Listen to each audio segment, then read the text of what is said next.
realmente la seguridad territorial de las comunidades, el tema de titulación, el tema de títulos que den derechos completos para las comunidades campesinas y las comunidades nativas del Perú. Nos preocupa mucho esta ley. Descubrimos casi por casualidad a fines de julio el título 3 de esta ley. Toda la atención pública estaba fijado en el título 1. Y cuando leímos en mi oficina el título 3, nuestras bocas se quedaron abiertas. No pudimos creer. ¿Realmente está diciendo esto? ¿Qué significa esto? ¿Qué significa el otro? Entonces decidimos en ese momento que era muy importante informarnos a nosotros sobre la ley, qué significa realmente, y informar al público, y en lo posible informar a representantes de comunidades y de gobiernos regionales, para poder realmente a nivel nacional tener un debate. Entonces les doy la bienvenida a esta tarde. Espero que nos informemos bien y que haya debate también. Muchas gracias. Muy buenas tardes a todos y todas. Mi nombre es Álvaro Campana. Soy coordinador de la Plataforma para el Ordenamiento Territorial. Y bueno, también quería darles la bienvenida a nombre de la red MUCI, de la propia Plataforma para el Ordenamiento Territorial, la Plataforma Gobernanza Responsable de la Tierra, Territorios Seguros para las Comunidades del Perú. Y bueno, entonces de lo que se trata en esta tarde es de discutir esto, qué va a pasar con la política de ordenamiento territorial, qué implicancias tiene esta ley en este articulado que plantea que, bueno, como ya les mencioné, lo del Consejo de Ministros, pero además que la zonificación ecológica y económica y el ordenamiento territorial no definen nada, solamente son instrumentos orientadores. Bueno, comencemos. La primera mesa, pido que pasen a la mesa a los integrantes. Buenas tardes con todos. Mi nombre es Silvana Baldovino y voy a moderar la primera mesa de la tarde referente a los impactos del título 3 de la Ley 30230 sobre la seguridad territorial de las comunidades campesinas y nativas.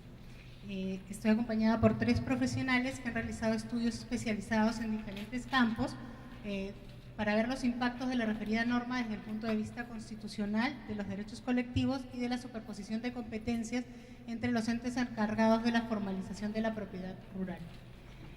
Como comentó Richard hace un momento, esta norma sorprendió de manera significativa al sector ambiental por las normas o la ligereza con que se redujeron algunos de los procedimientos ambientales más importantes, así como las modificaciones en el ordenamiento territorial que mencionó Álvaro.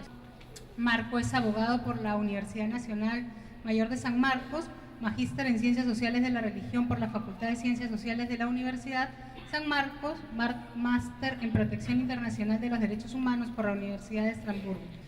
El título 3 de la Ley 30230 importa afectaciones muy severas, potenciales y algunas de carácter cierto a derechos territoriales indígenas.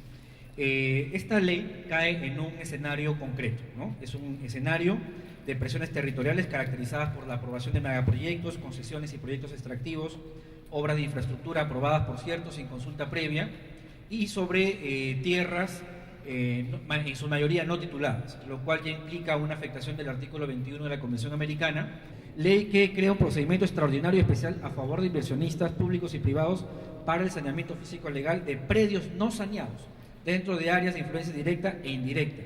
El único objetivo legal de la ley entonces es dinamizar y favorecer las inversiones privadas o públicas, y el objetivo para ello es sanear física y legalmente predios a fin de que estos entren en el tráfico jurídico y puedan, en el caso de los privados, ser objeto de transacciones, ¿no es cierto?, para poder viabilizar el ejercicio de los derechos otorgados, llámense concesiones, Una ley sumamente compleja, sumamente detallada, muy técnica, que no ha tenido opiniones técnicas de ningún organismo especializado, ni público ni privado, y que fue aprobada por el Parlamento en la Comisión Permanente del Congreso por 11 congresistas en solamente 2 semanas de procedimiento.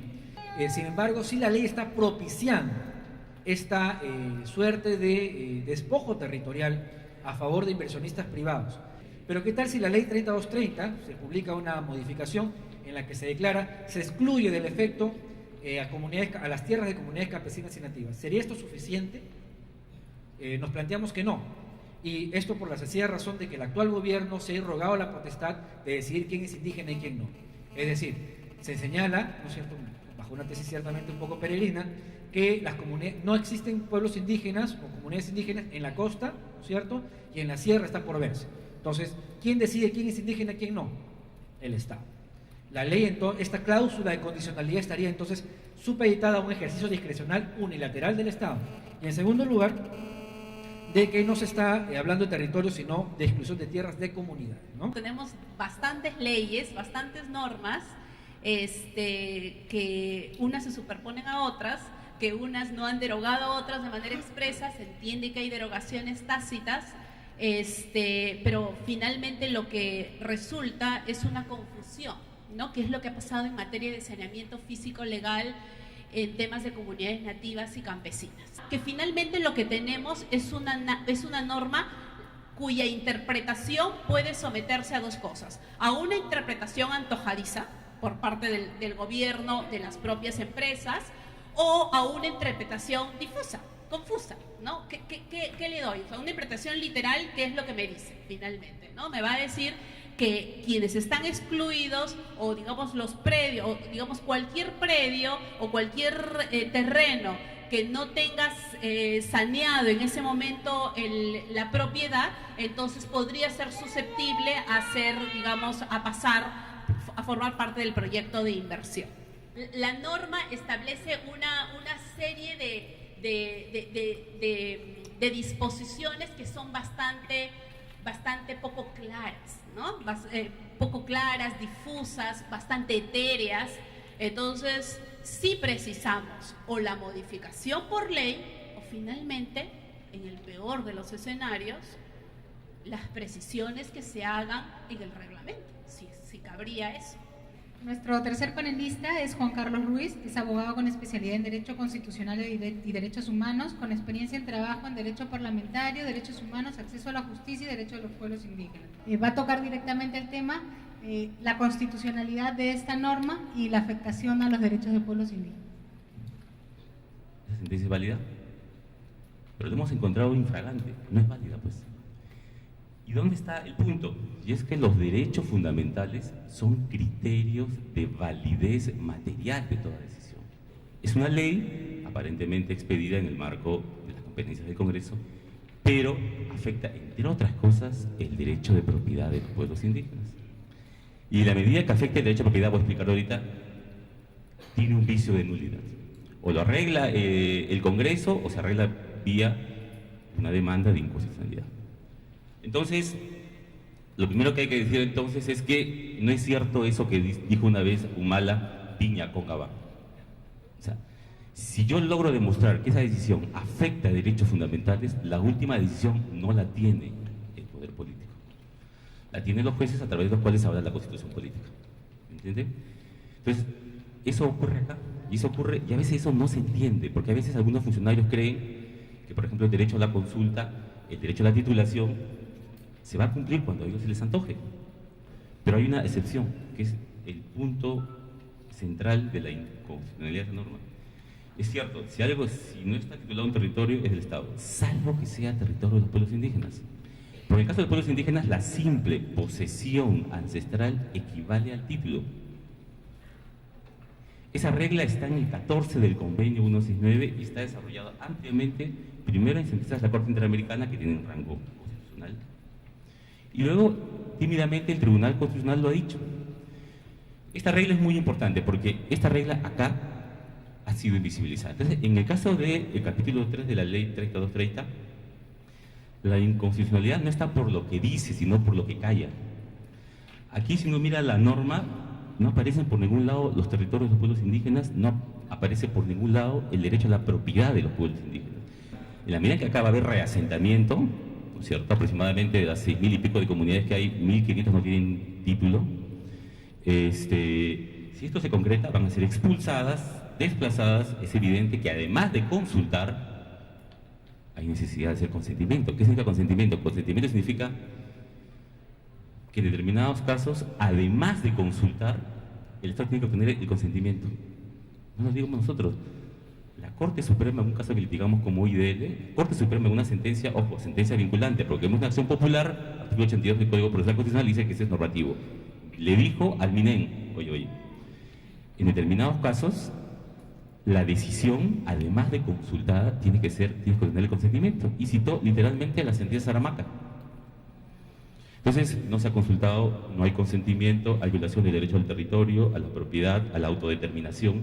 Pues se pueden hacer varias cosas. En principio, lo ideal, lo razonable es que el Ejecutivo lo modifique, ¿no es cierto? Ese es que el Congreso lo modifique, ¿no es cierto? Dudo que eso va a ocurrir. Entonces se abre el camino de lo que puede ser una demanda de inconstitucionalidad, ¿no es cierto? Simplemente decirle al Tribunal Constitucional, mira, el Tribunal, mira esta norma, esta ley, mira estos artículos y mira estos estándares internacionales. Dicho sea de paso, lo más garante y protector de los derechos de los pueblos indígenas está en el sistema interamericano. Hay una serie de reglas que a veces son subutilizadas y desconocidas de manera, digamos, tan abierta por los funcionarios públicos. Entonces, ¿qué hay que decirle? Mira, esto va contra esto. Y aquí lo que corresponde en realidad es sacar una cosa que se llama sentencia interpretativa. ¿Qué significa eso?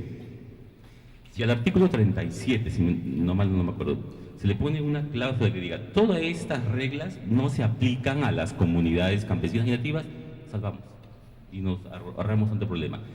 ¿Qué pasa cuando el Tribunal Constitucional, en un marco de un control constitucional, en una demanda de inconstitucionalidad, lo que va a intentar es tratar de salvar la ley? Le va a buscar algún sentido interpretativo que salve la ley, pero al mismo tiempo que proteja derechos. Hay un deber de prevención que está muy desarrollado en el sistema interamericano. No es el deber de prevención como principio constitucional ambiental. La Corte Interamericana ha dicho que frente a violaciones a los derechos humanos hay 4 responsabilidades. Primero, prevenir las violaciones, investigarlas, sancionarlas y repararlas. La función de prevención es muy importante. Es decir, el Estado, cuando ve que estamos ante un curso de colisión y se viene una violación sistemática, no tiene que esperar a que esto ocurra. Tiene un deber de prevenir las violaciones. Es evidente que si esta norma se aplica, va a afectar el derecho al territorio, y el derecho al territorio no es un derecho más de los pueblos indígenas, es un derecho fundamental.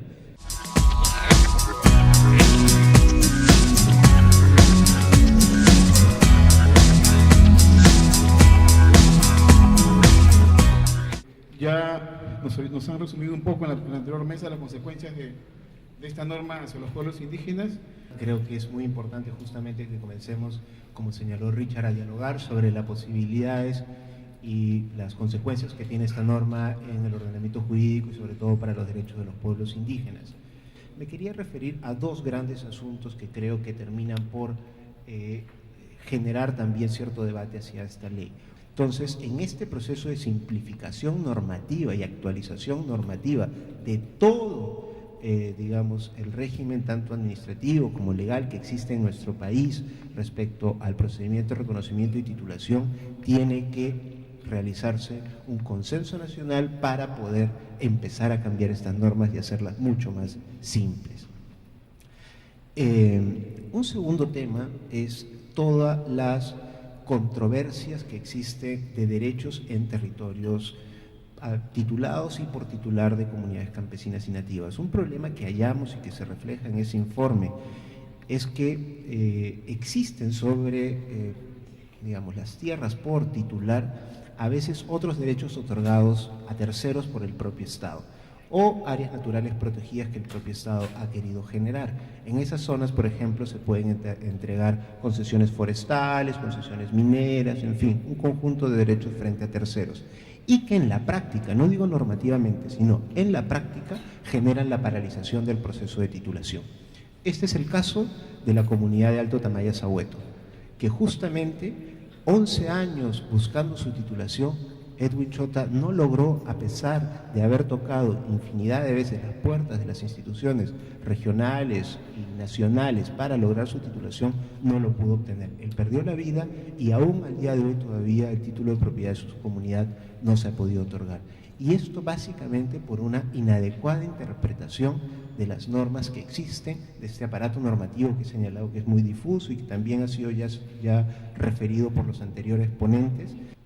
Y eso es importante tenerlo en cuenta porque esto podría suceder con la ley que estamos en este espacio conversando. Para nosotros esta ley, si es que se interpreta, esta ley no se podría interpretar en el sentido de que modifique el régimen de comunidades, el régimen de propiedad de las comunidades campesinas y nativas por un simple hecho, que ésta no ha pasado por un proceso de consulta previa. Nosotros al Poder Ejecutivo le hemos instado justamente a que pueda emitir un lineamiento preciso de que esta norma se tiene que interpretar de otra manera distinta a la posibilidad de la modificación del reglamento del régimen de protección de la propiedad comunal de las comunidades campesinas y nativas.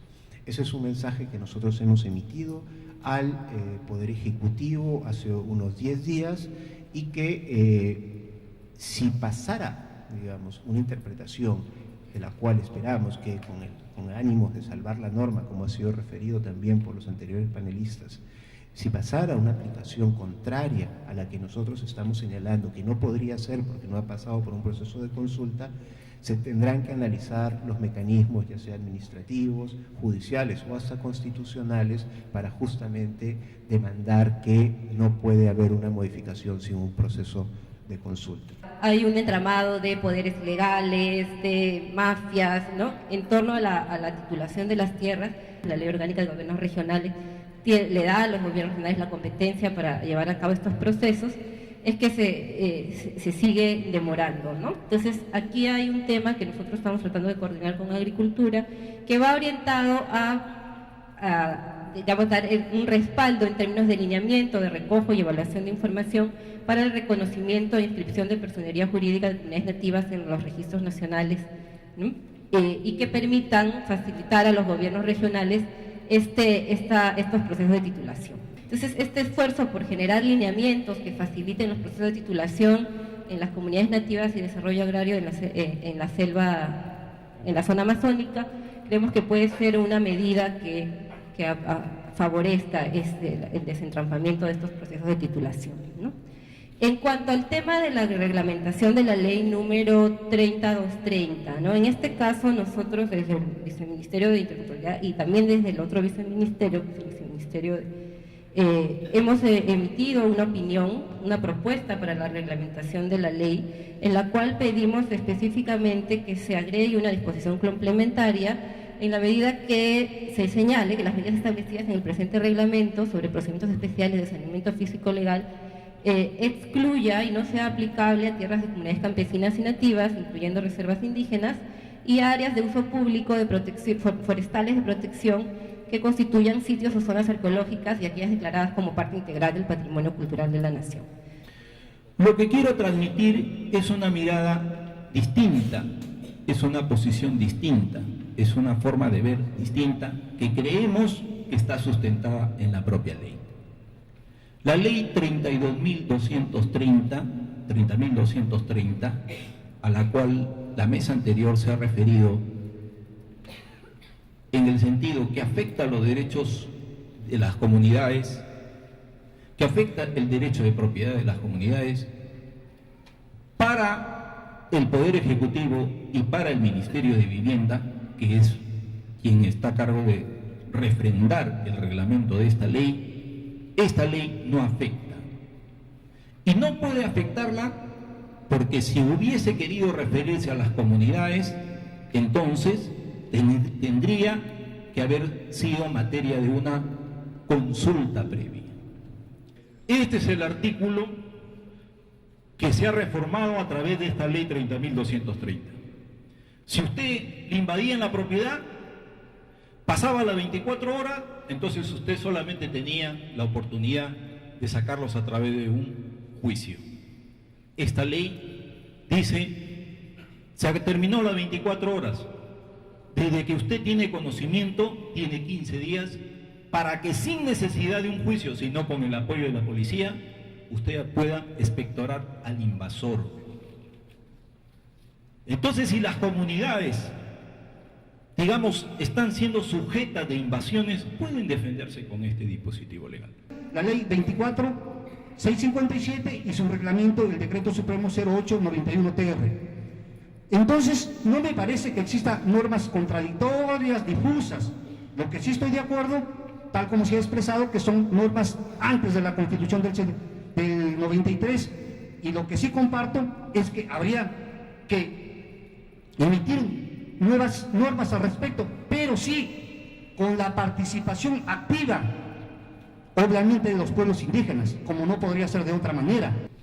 También se ha señalado que el MINAVI, al no ser parte para elaborar el reglamento de la ley, digamos, se le ha quitado facultades.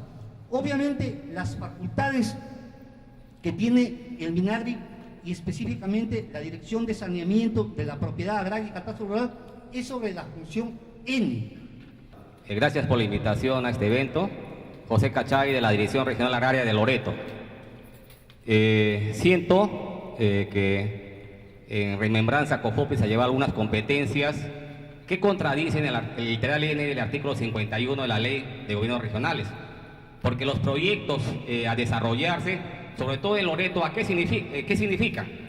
Hidrocarburos, significan proyectos agroindustriales, y esos son temas rurales que le corresponden definitivamente su saneamiento y su tratamiento a los gobiernos regionales a través de las direcciones regionales agrarias. O sea, el Ministerio de Agricultura, como ente rector, está abdicando en algo de parte de sus competencias. Para mí realmente esta disposición es atentatoria contra nuestras comunidades campesinas. El que habla es presidente de la Federación Regional de Ayacucho. Ayacucho cuenta más de 600 comunidades campesinas tituladas y muchas de ellas no están tituladas registradas, pero ya no el proyecto especial de titulación de tierras asume esta tarea, sino que COFOPRE está entrando en disolver las comunidades campesinas. Están entrando titular en forma individual, casi a la fuerza. Bien, mi nombre es Yelso Hernández, soy cajamarquino, presidente de la Central Única Nacional de Rondas Campesinas del Perú. Bien, creo que a los cajamarquinos ya nos han dicho de todo. La pregunta es, bueno, en Cajamarca primero que nosotros nos están excluyendo de que las rondas campesinas ya no somos parte de los pueblos indígenas. Entonces nosotros durante este proceso de resistencia por la defensa del territorio hemos tenido que reconstruir nuestra crónica historia. Una crónica de nuestra historia como pueblos indígenas. Entonces la pregunta es, ¿por qué excluyen a las rondas campesinas de este proceso? Porque nosotros nos consideramos que somos sujetos de derecho, somos parte del Estado. Yo creo que en ese sentido nosotros, al menos en Cajamarca, hemos dicho, no vamos a permitir que nos tengan que muchas veces tratar como terceros. Nosotros somos originarios, somos campesinos, somos ronderos, somos parte de los pueblos indígenas, tal como dice el convenio 169. Antes de todo quiero agradecer la invitación que nos ha hecho, felicitando también a los organizadores de este evento tan importante para el pueblo indígena, para los campesinos de todo el país. En efecto, yo he escuchado las dos ponencias de la primera mesa, que totalmente estamos de acuerdo con los análisis que han hecho, y también la segunda mesa del representante de la Defensoría del Pueblo y del Ministerio de Interculturalidad del Ministerio de Cultura. Y es lógico que los dos representantes del Estado están un poco nerviosos también, porque ellos están precisamente representándonos en estos momentos. Han hecho pelear a hijos con sus padres, a esposos con sus esposos, a padres con hijos, y todo el mundo se está peleando hasta hoy. Y dentro de las comunidades ya tituladas incluso han dado títulos a particulares. Entonces ese es el camino que usted, señor Payar Samán, debe de corregir si está todavía en el gobierno. Cuando mencionan que a través del reglamento van a como excluir a los pueblos indígenas, a las comunidades nativas y campesinas, yo me pregunto por qué esperar el reglamento, ¿no? ¿Por qué no hacerlo en la ley? Porque en este país tenemos un historial de leyes que dicen algo y reglamentos que en lugar de darle forma dicen o quitan cosas inclusive, ¿no? No estoy diciendo necesariamente que detrás de esta norma hayan estado los mineros, pero en todo caso sí hay, diría yo, una concepción errada del territorio, del ordenamiento territorial y de la sostenibilidad en términos económicos, ambientales, etc. El ordenamiento territorial no busca ni significa paralizar absolutamente nada. El ordenamiento territorial es eso. Han venido impulsando este proceso los gobiernos descentralizados, impulsando los procesos de zonificación económica, ecológica. En ese sentido es que se presentó a partir de la plataforma de ordenamiento territorial con un amplio proceso participativo de construcción de propuesta normativa, se presentó un proyecto de ley que busca regular el ordenamiento territorial que está en el Congreso de la República, que ha sido objeto de una serie de audiencias públicas descentralizadas conducidas por la Comisión de Descentralización, que ya tiene un dictamen, un predictamen, perdón, listo para ser debatido en la Comisión de Descentralización. Como anécdota nada más, cuando en la última legislatura el presidente de la comisión quiso ponerlo a debate, los congresistas oficialistas simplemente no asistían y dejaban sin quórum a la comisión, entonces ni siquiera había posibilidad de discutirlo. Ya no diré aprobar estas propuestas porque nos queda poco tiempo, el escenario político es poco favorable, perdónenme que sea tan franca en todo caso, pero por lo menos seguir manteniendo el debate abierto y ojalá proyectarnos en escenarios futuros un poco más favorables para aprobar este tipo de normas en favor de los pueblos indígenas, en favor del ordenamiento territorial, en favor de un desarrollo verdaderamente sostenible. Justamente la posibilidad de poder desarrollar una planificación dentro del territorio. Nosotros como representantes de los gobiernos locales vemos con mucha preocupación justamente la norma que estamos debatiendo hoy día.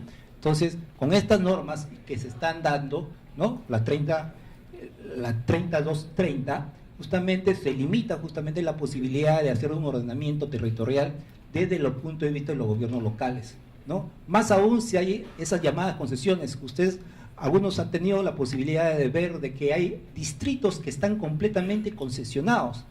¿Cómo se podría hacer una planificación ahí en esos distritos? Preguntémonos nosotros. Las limitaciones son muy fuertes, ¿no? En la medida que ya han sido cedidos a privados o han sido cedidos a las empresas mineras, lo cual no permite hacer una planificación territorial. No es dramática para el Perú como se nos quiere hacer creer, están en la demanda y no en la oferta, en la que las medidas económicas ponen énfasis. En otras palabras, tiene absoluta razón la congresista cuando señala que el gobierno nos está pasando de contrabando medidas orientadas a favorecer a los sectores aludidos, desbaratando la ya limitada institucionalidad que tenemos y poniendo en riesgo los derechos de muchos de los peruanos, que definen dentro de las competencias exclusivas, también dentro de las competencias compartidas, una cantidad de atribuciones que son guardadas en el rincón de los justos en nombre del sacrosanto mercado. Si queremos irnos más abajo a cuestiones elementales, a la definición por la que se opta del ordenamiento territorial entra en confrontación directa contra los lineamientos de política para el ordenamiento territorial que diera el Ministerio del Ambiente en este país. Dos cuestiones finales para terminar y ceñirme al tiempo. La primera, una pregunta elemental. Si es el gobierno nacional el que va a ordenar de alguna manera el territorio, ¿qué credencial tiene para que creamos en esa capacidad? Yo diría que la principal credencial que tiene es la minería ilegal. El gobierno nacional ha sido el responsable directo del otorgamiento de concesiones mineras en territorios de comunidades indígenas, de comunidades campesinas, en áreas naturales protegidas y hasta en la plaza de armas de más de un centro poblado de este país. Y esa es su mirada del ordenamiento territorial. Un proceso en el cual el mercado es el que va a producir ese ordenamiento territorial, determinando qué le conviene y afectando ya no solo a las zonas de influencia directa de su intervención, sino también a las zonas indirectas de su intervención. Pero es el fracaso, en primer lugar, del Ministerio de Economía y Finanzas, que es el que firma el íntero de cheques que hay en este país y que es el que firma el íntero de autorizaciones de incremento de precios. Y al lado de ellos, la Contraloría General de la República.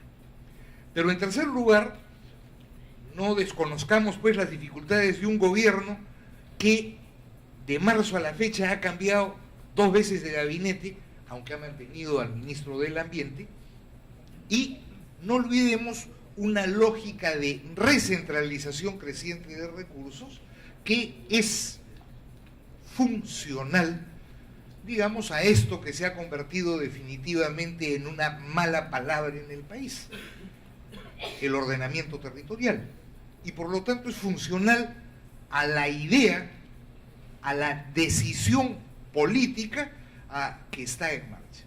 Yo terminaría señalando que pugnar por el ordenamiento territorial debiera hacernos a todas y todos pugnar también por una descentralización que tiene innumerables limitaciones, que tiene que ser corregida y ajustada, pero que no puede ser tirada por la borda, porque ello, una vez más, sería funcional a los designios del gran capital. Con todos y con todas agradezco la invitación y yo voy a ir directamente ya al tema. Ya se ha tratado, voy a hacer mención de cosas que no se han dicho. Una primera es la justificación. La exposición de motivos señala que ¿por qué hay que hacer cambios en el tema de ordenamiento territorial? Porque hay una confusión de ordenamiento territorial con ordenamiento ambiental, se dice, ¿no? Y entonces el ordenamiento ambiental es la competencia que le corresponde al MINAM. El ordenamiento territorial excede a sus competencias. Sacar de las competencias del MINAM el ordenamiento territorial. Esa es la intención. Y además, otro dato importante que dice la exposición de motivos. Dice, el criterio ambiental es un criterio más, ¿no? Junto con el criterio económico, sociocultural, institucional. Es un criterio y no puede tener un peso mayor que los demás, ¿no? Y esto contradice, ¿no es cierto?, la doctrina, la legislación comparada, porque lo ambiental, el medio físico es punto de partida en el ordenamiento territorial. O sea, no es que los otros no sean importantes, son importantes, pero el medio físico tiene una importancia, ¿no? Es relevante porque es el punto de partida sobre el territorio, sobre cómo es que se hace ordenamiento territorial, ¿no es cierto? Entonces los demás componentes importan, pero hay un peso que tiene, ¿no? Y por eso es que en Colombia se habla de al ordenamiento ambiental se le llama condicionamiento ambiental para el ordenamiento territorial. Hay condicionamientos en la legislación, en Alemania también. Entonces, no solamente sustraer, sino quitarle el peso al componente ambiental dentro del ordenamiento. Es otro de los temas que plantea. Y el otro tema es vaciar de contenido al ordenamiento. Es la tercera cosa que hace esta ley. ¿Por qué?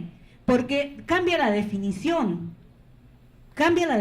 de lo que es ordenamiento, ¿no? Entonces, era proceso, si recuerdan, técnico, político, técnico, administrativo, de concertación para el uso y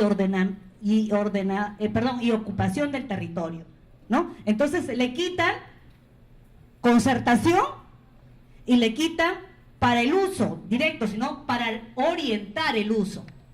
Entonces ya el ordenamiento no define que es lo que es una de las cosas de su contenido esencial. No define el uso, sino solamente lo orienta, ¿no?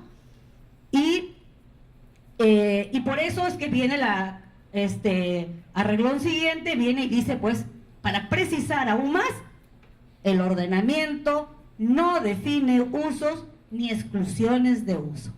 Entonces, precisa, ¿no? Entonces, ese es el cambio legislativo que se ha hecho.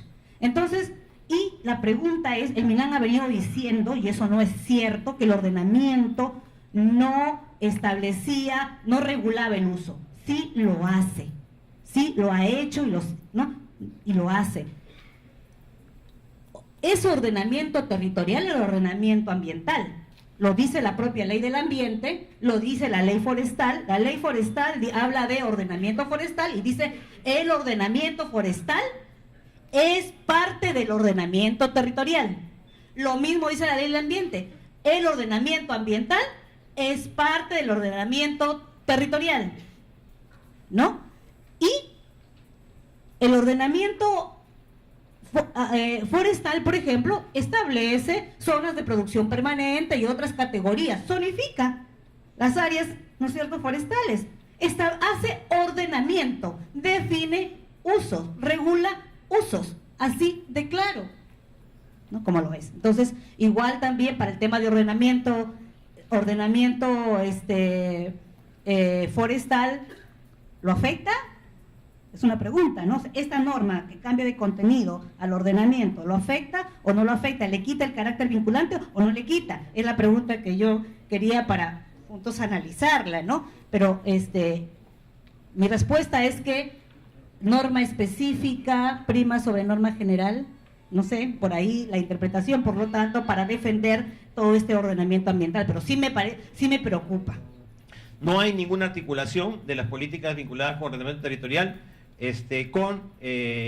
con las concesiones, por ejemplo, en este caso, y hay instancias como el INGEMET en minería, que es el Instituto Nacional Geológico Minero Metalúrgico, que otorga las concesiones, y en la realidad define el uso de los suelos. Eso es lo que quiero reiterar y afianzar de la última punto de vista de Ana, ¿no? Aquí en la práctica lo que ocurre efectivamente es eso, y lo que se plantea que ocurre es eso.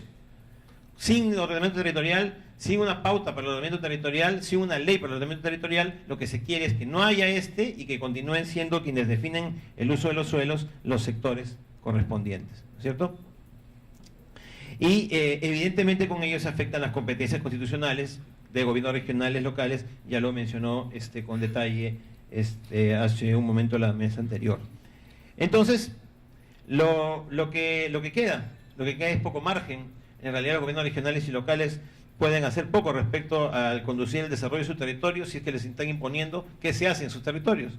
Y en la práctica se les está imponiendo el desarrollarse en función de las industrias extractivas, petróleo, hidrocarburos, minería, etcétera, quienes están estableciendo la imposición de estos desarrollos y por dónde debe ir el desarrollo futuro de los gobiernos regionales y locales y nuestro país en general son los sectores competentes en cada materia. Termino con esta imagen, ¿no? Ustedes sumen las dos imágenes y vean qué nos cae de territorio, ¿no? Estas son las imágenes de las zonas para hidrocarburos, ¿no es cierto? Y la imagen de las zonas mineras. Para ir terminando, un factor o un elemento ausente en todas las propuestas de ordenamiento territorial, como lo comenté hace un momento, es la dimensión intercultural. Es decir, el reconocimiento de la existencia de otra forma de entender, ocupar y usar el territorio. Los mismos pueblos indígenas han luchado en la figura de los títulos de comunidad, pero también es verdad que hay otras propuestas que vienen siendo trabajadas y vienen siendo exigidas por algunas organizaciones. Creo que la más completa, por lo menos la que yo conozco, es la de la FENAT, de la Federación Nacional Achuar. El pueblo Achuar es un pueblo de la familia Jíbaro, que está ubicado en la zona, en el departamento de Loreto, por el Alto Amazonas, y ellos tienen una propuesta, por ejemplo, de reconocimiento de su territorio integral, es decir, todo un territorio que está más allá de los límites formales, físicos, que ha ido imponiendo el Estado durante toda la historia. Cuando los compañeros, los señores dicen de que vamos a implementar con los reglamentos, ahí vamos a especificar y vamos a decir claramente que los pueblos indígenas no van a ser afectados. Nosotros no lo creemos, hermanos. No somos chiquillos. ¿Por qué? Porque en nuestra comunidad de Supayá tenemos 12 concesiones mineras y uno estaba operando. Y hemos venido en el Ministerio de Ambiente, hemos ido al Ministerio de Energía y Minas, hemos ido en PCM. ¿Qué nos dicen los señores? En Apurímac tenemos ya 5 proyectos de gran envergadura declarada como de interés nacional por el presidente Alan García. Y tenemos afectado 1.200.000 hectáreas de concesionados en todos los territorios de los 450 o 472 comunidades. Y el territorio de Apurímac, el 94% del territorio es comunal, el 4% es obviamente de otro sector, de sectores urbanos.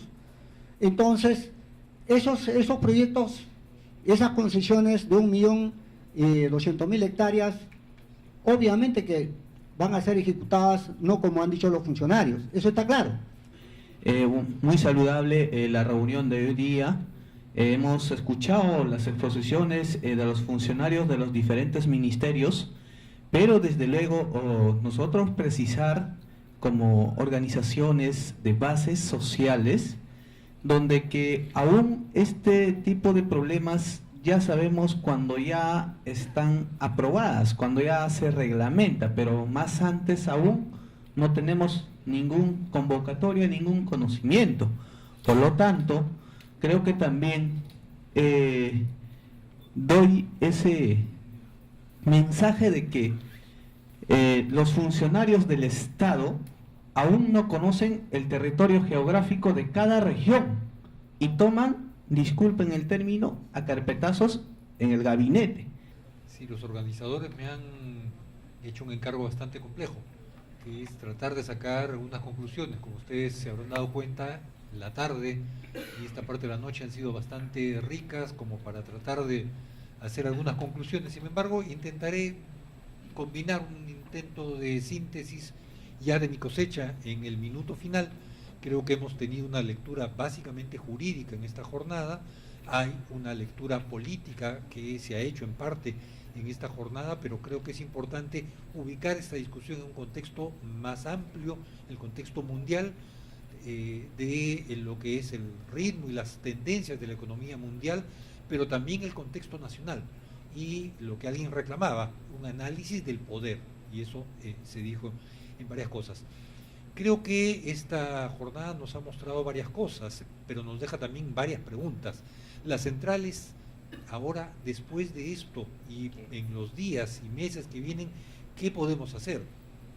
Se tratará de pugnar por una reglamentación en la ley que, entre otras cosas, excluya a las comunidades campesinas. Se buscará una modificación en la ley, como también fue planteado. Se buscará la derogatoria de la ley atendiendo a los distintos puntos, más allá de los que trabajamos en esta jornada y que Pilar Camero nos ha mostrado hoy día.